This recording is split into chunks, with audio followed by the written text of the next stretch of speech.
தற்போதைய அண்மை செய்தியை பார்த்துக் கொண்டிருக்கிறோம். பெண்கள் குறித்த அமைச்சர் பொன்முடியின் சர்ச்சை பேச்சு குறித்து டிஜிபி விளக்கம் அளிக்க சென்னை உயர்நீதிமன்றம் உத்தரவு பிறப்பித்திருக்கிறது. பொன்முடியின் வெறுப்பு பேச்சு தொடர்பாக வழக்கு பதிவு செய்யப்பட்டிருக்கிறதா என்பது குறித்து இன்று மாலைக்குள் பதில் தர வேண்டும் என்றும் நீதிபதிகள் உத்தரவு பிறப்பித்திருக்கிறார்கள்.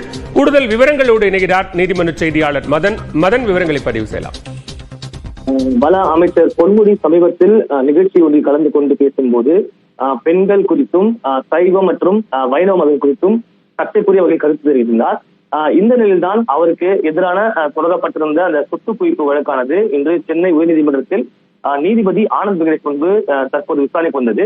அப்போது பொன்முடி பேசிய அந்த பேச்சு அடங்கிய வீடியோவை நீதிமன்றத்திலேயே நீதிபதி திரையிட செய்து காண்பித்தார் அனைவருக்கும். அதே போல இந்த பேச்சு முழுக்க துரதிருஷ்டவசமானது என்றும் அமைச்சர் பொறுப்பை வகிப்பவர் பொறுப்புடன் பேச வேண்டாமா என்று கேள்வி எழுப்பினார்.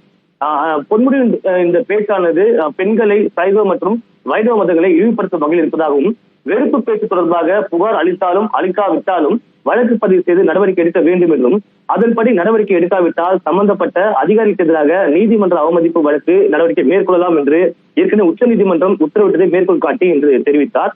அதே போல உச்சநீதிமன்றத்தின் இந்த உத்தரவின் அடிப்படையில் அமைச்சர் பொன்முடியின் பேச்சு தொடர்பாக வழக்கு பதிவு செய்யப்படுவதா என்பது தொடர்பாக இன்று மாலை 4:45 மணிக்கு தமிழக டிஜிபி விளக்கம் அளிக்க வேண்டும் என்றும் உத்தரவிட்டார். குறிப்பாக அதாவது தற்போது இந்த பேச்சு தொடர்பாக அமைச்சர் பொன்முடி மன்னிப்பு கேட்பதால் எந்த ஒரு பயனும் இல்லை என்றும் நன்றாக தெரிந்தே அமைச்சர் பொன்முடி இவ்வாறு பேசியிருக்கிறார் என்றும் தற்போது நீதிபதி தெரிவித்தார். அமைச்சர் பொன்முடி இந்த பேச்சானது அந்த வீடியோவானது இன்னும் சமூக வலைத்தளத்தில் காணப்படுகிறது என்றும் இதே பேச்சை வேறோ பேசியிருந்தால் இதற்குள்ளாக சுமார் 50 வழக்குகள் பதிவு செய்யப்பட்டிருக்கும் என்றும் யாருமே சட்டத்திற்கு மேலான அல்ல என்றும் தற்போது குறிப்பிட்டார்.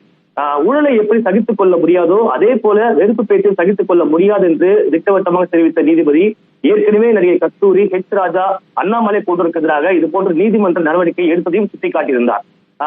அது மட்டுமில்லாமல் இந்த விவகாரம் தொடர்பாக வழக்கு பதிவு செய்யப்பட்டிருக்கிறதா இல்லையா தொடர்பாக வழக்கு பதிவு செய்யவில்லை என்றால் ஏன் செய்யவில்லை தொடர்பாக தமிழக டிஜிபி காணொலி காட்சி மூலமாகவோ அல்லது அரசு தலைமை வழக்கறிஞர் மூலமாகவோ இன்று மாலை 4:45 மணிக்கு விளக்கம் அளிக்க வேண்டும் என்று தெரிவித்து இந்த வழக்கு விசாரணை மீண்டும் தள்ளி வைக்கப்பட்டுள்ளது. விவரங்களுக்கு நன்றி மதன்.